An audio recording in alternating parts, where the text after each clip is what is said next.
What's up? I'm Allin, 5 Angels. I'm Big Small. Bam! And you're watching Cult Elite, baby. Woo! You're watching Cult of Elite.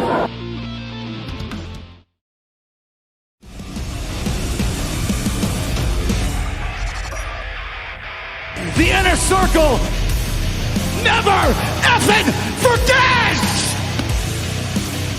And I am the exalted one. You couldn't last a day in my shoes! D.M.D. I need my older brother. August 20th, 2021. I'm back. You're the next great wrestling tragedy.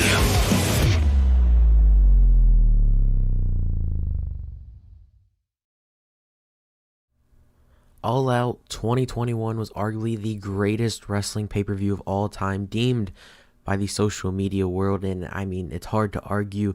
If you're new to the channel, my name is Aiden, and you're listening, watching, whatever, you're listening to the Cult of Elite podcast, your home for everything AEW, from figures to wrestling reviews, whatever you think it could be, we talk about it right here.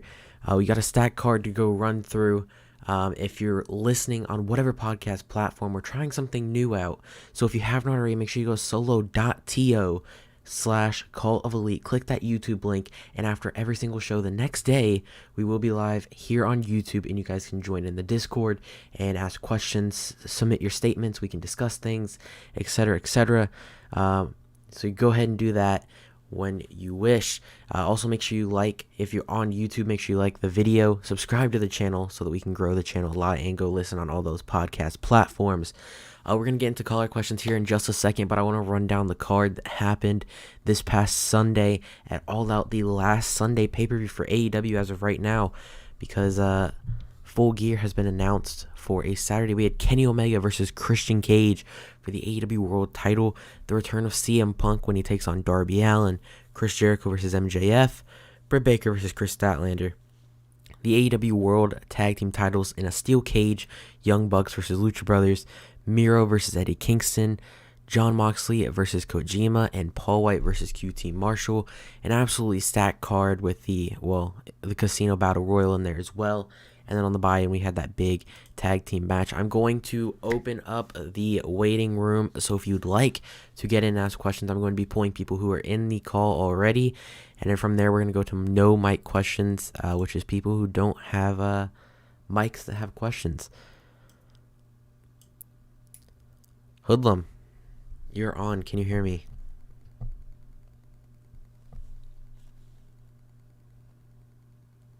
Hello, hello.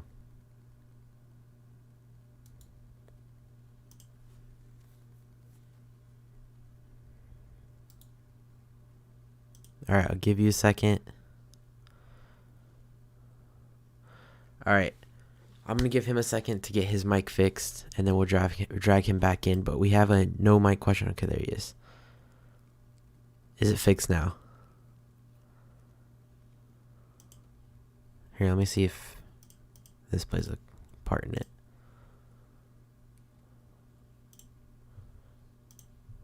No, it does not. Alright, I'm going to drag you in, and just tell me when you get your mic fixed, and I'll drag you back in. Alright, so we have a no mic question here. Let me turn this back on now, so you guys don't hear the noise.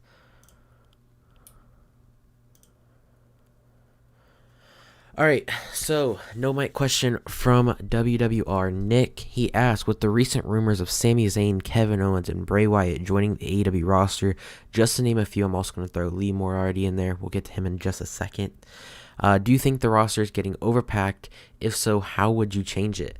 I don't think the roster is overstacked. I don't think there is such thing as an overstacked roster. It really just depends on how you book it. Tony Khan and AEW are really good at booking people at different times. Right now you see a lot of Punk, Cole, Bryan, Soho, who we'll get to in a minute. And you see a lot of them because they're so new and they want to get them on TV and get you familiarized with them before they start throwing them on that semi-part-time schedules like they do a lot of the roster. You see your champions every week. You see your important people, the people who run stories. And then you see people like the Hardy Family Office or the Best Friends maybe once or twice a month. You don't see them every week.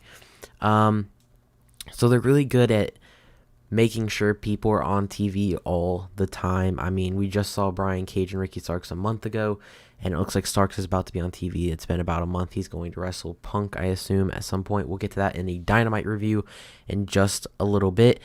I do think it is getting a little overpacked, especially with a 1 hour show with Rampage. I think it is getting a bit overpacked. I think personally that they kind of put themselves in a tough little jar here. I mean, they're moving to Orlando for Dark tapings, which I think is cool and all, but I think that's just a bit too much. If you can't have it in front of the crowd you film your main show at, like Elevation, then I think the show should just go. If they want to keep Elevation, I think keep Elevation, get rid of Dark, and take that extra hour that you use for Dark and try and get TNT to make Rampage a 2 hour show. And then you have 4 hours a week of TV, and pretty much everyone who's in a story can kind of get into that bubble of being on TV all the time. I am kind of excited for Sami Zayn, Kevin Owens, and Bray Wyatt to join. I'm very curious. I'm very iffy about Bray Wyatt joining the roster because I don't exactly know what they're going to do with him. If you asked me to fantasy book what AEW is going to do with Bray Wyatt, I couldn't sit here and tell you because I have no clue. Because I don't know. I've only known him from WWE, and he literally started his career there. So it's a very tough thing to say what they're going to do with him. I think Owens and Zayn will do very well there. I think they're both guaranteed championships within their first 2 and 3 years there. Same with a lot of people that debuted recently. Another one being Lee Moriarty. I don't know if he'd be, title contention right out the gates. But he did sign on Dark this week that airs this Tuesday, I assume. I don't know. They filmed it this week, and he did get offered a contract by Tony Khan and did accept it. So it'll be interesting to see what they do with him as well. He's a very amazing talent. I mean, the things he's been doing on Dark, and not even just on Dark, the indies as well, is just insane. All right, let's try and see if Hoodlum's mic is fixed. Is it fixed now? Maybe, maybe not. I check your mic settings on Discord, maybe. Make sure your mic is actually connected. Speaking of, let me turn mine down.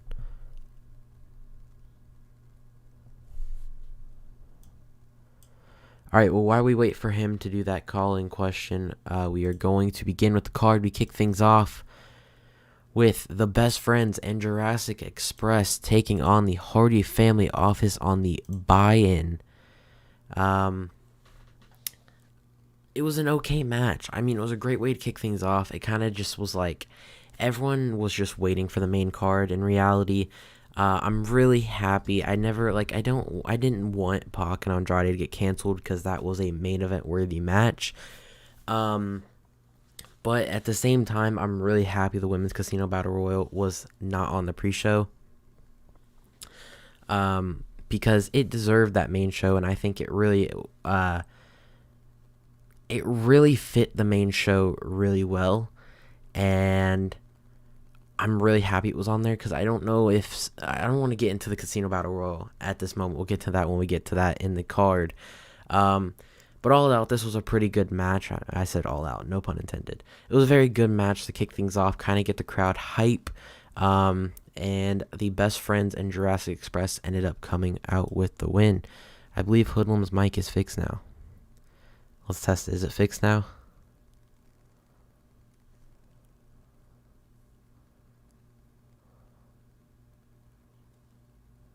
Maybe.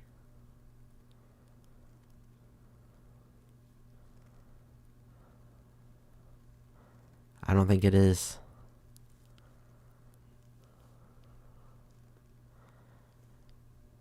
I would, if it doesn't work, I'd just post your question and or your statement, whatever, in note my questions since that's not working out for you. Move you back there until we get there. All right, so that was the buy-in, and then we ended up kicking off the main show with a bang. We kicked off with Miro and Eddie Kingston for the TNT Championship match. In this match, it was everything I expected. Just two big men going at it, and they killed it. This match was perfect. Eddie got over, Miro got over, and the storytelling in this match was just phenomenal with Eddie saying weeks and weeks ago that he was going to target the neck of Miro. Basically all around Fuego del Sol, tornado DDT on the neck. And he knew that was Miro's weakness. He kept going after the neck, the chops, the forearms, whatever he could do to aim that at that neck, he did it pretty much. And it was a banger match. These two killed it in that match. And in the end, it was Miro who hit that kick and came out with the win. Going to remind you again right now, if you're listening on a podcast platform or you're listening on YouTube, make sure you go to solo.to/Cult of Elite. Make sure you check us out on the other platforms that you're not listening on. If you're on a podcast platform, come over to YouTube. And if you're on YouTube, head over to a podcast platform and listen to the other episodes. From there, we went into Jon Moxley versus Kojima, a very back and forth brawl match between these two men. The Forbidden Door cracked open yet again. Jon Moxley ended up winning that match. And then following, we had the debut in AEW of Minoru Suzuki, who came out and the crowd was going crazy. And I thought when I saw the King, I thought Nick Gage automatically. Gage had been in AEW before with Jericho, and I know they're in going into a feud with GCW. So when Suzuki came out, I was not expecting that, and man, I'm really happy that happened. We'll get into their Dynamite match a little bit later on in another episode, but it was a great way to go off of Moxley and Kingston, or Miro and Kingston, was right into another big guy match like that. Then we followed that up with, a match I was looking forward to, weeks and weeks in advance. Dr. Britt Baker, D.M.D. versus Kris Statlander for the AEW Women's Championship. This match blew it out of the waters. I'd probably argue this was one of the best women's matches of 2021. I don't remember if it was 2020 or 2021 that the Britt Baker Thunder Rosa match happened, but that's obviously in that conversation as well. I think this match was phenomenal. I would also throw the Women's Casino Battle Royal in there eventually as well. This match was just very quick to the pace, and even though you knew who the winner was, it was just one of those matches where you didn't know who the winner was going to be.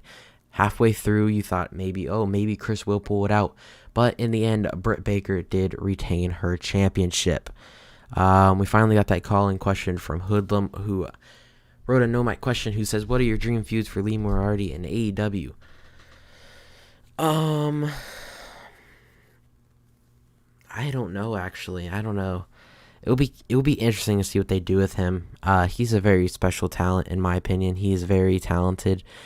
I'm not sure. I've never heard him, and I don't think I've ever heard him talk on the mic before.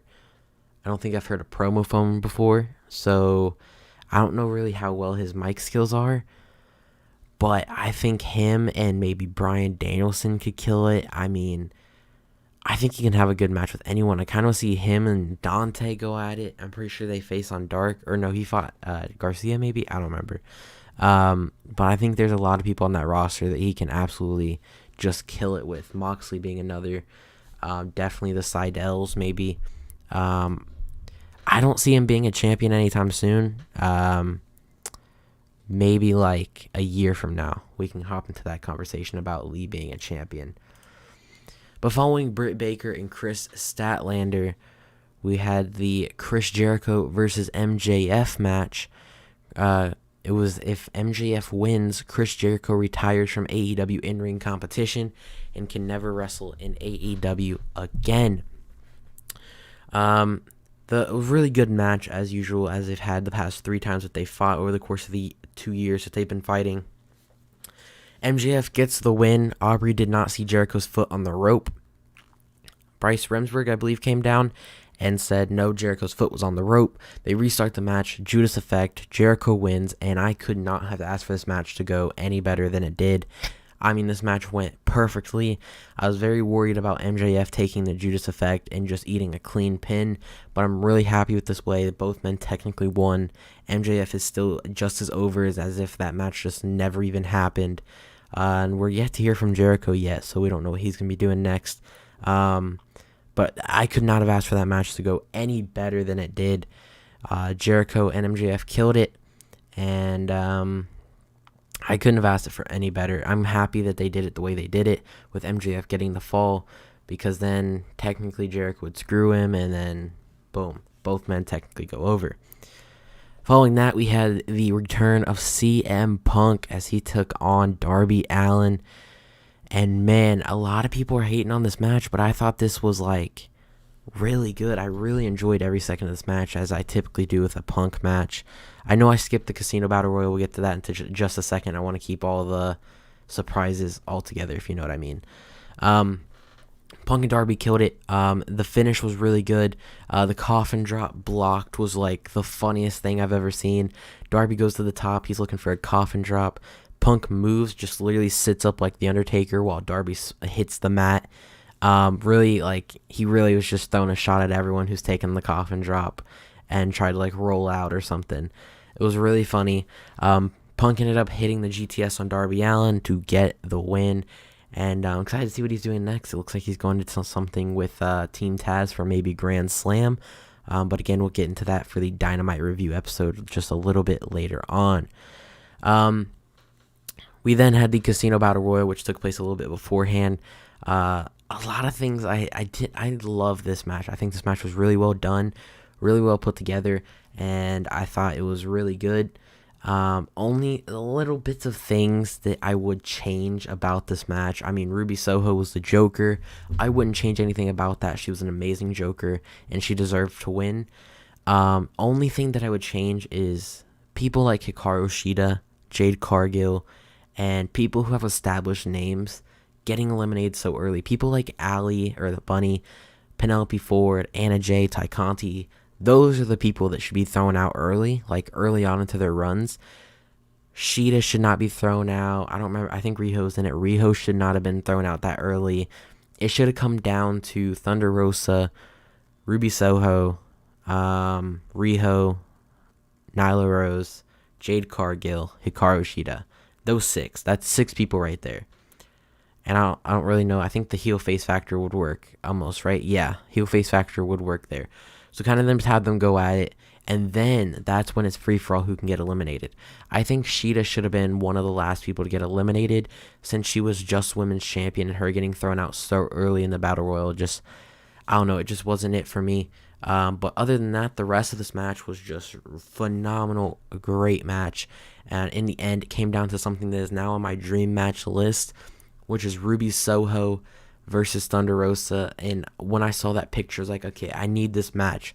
They killed the end of this match. They killed the end of it. But in the end, it was a riot kick or runaway kick. I don't really know what she's calling it now. But Ruby Soho ended up picking up the win.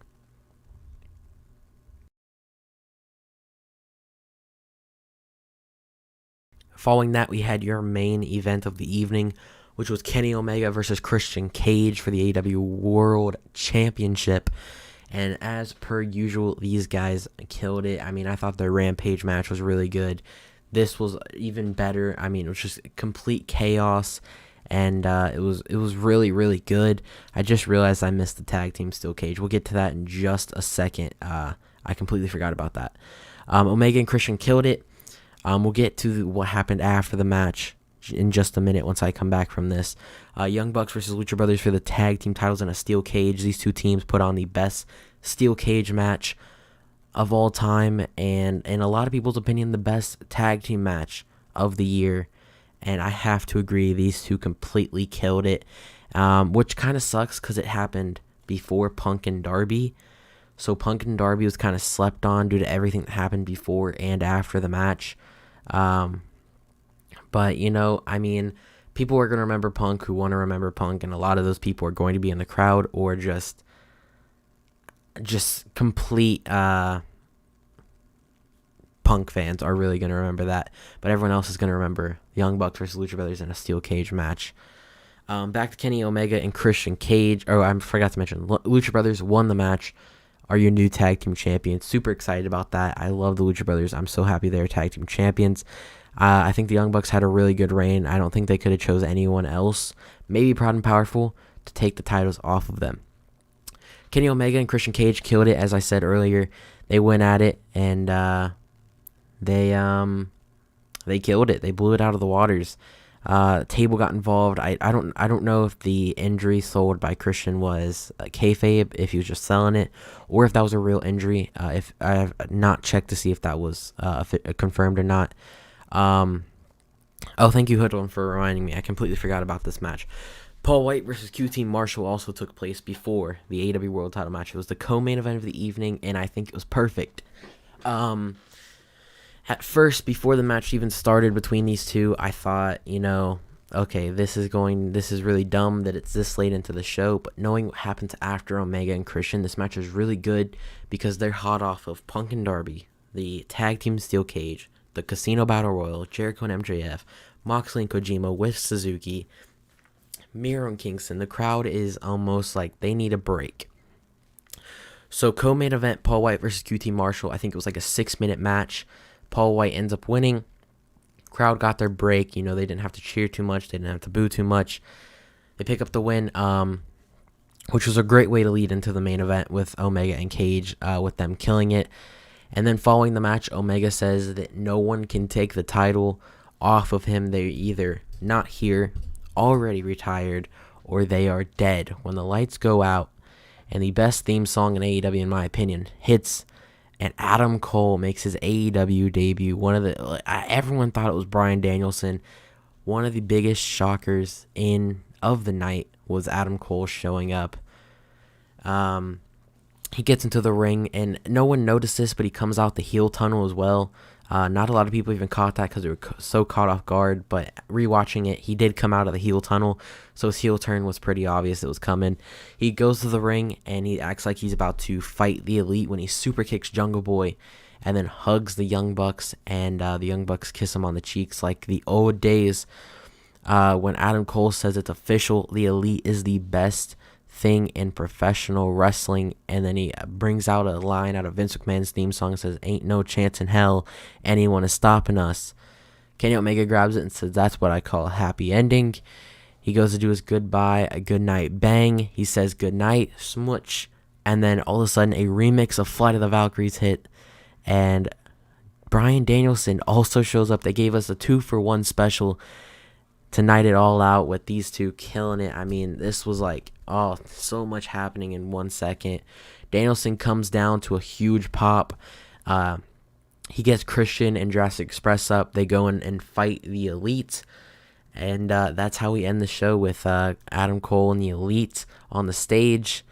And Bryan Danielson, Jurassic Express, and Christian Cage in the ring with their hands raised. And I gotta agree with Twitter here. This was probably the greatest pay-per-view of all time.